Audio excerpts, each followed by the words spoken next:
Hey you, and welcome to this video where I will help you out how to use the QR code to sign in to Outlook. And I will show you today as quick as possible how you can do this. Alright, first of all, open your Outlook and make sure that you log in to your account on that Outlook on your PC. And then from here, what we want to do is we go here to Help and then we go to Outlook Mobile.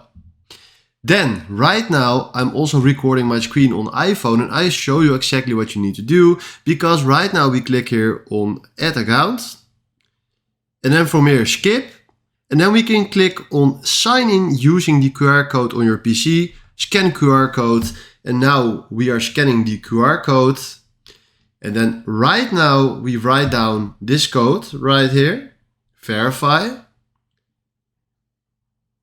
And then right now we do next, accept, continue to Outlook.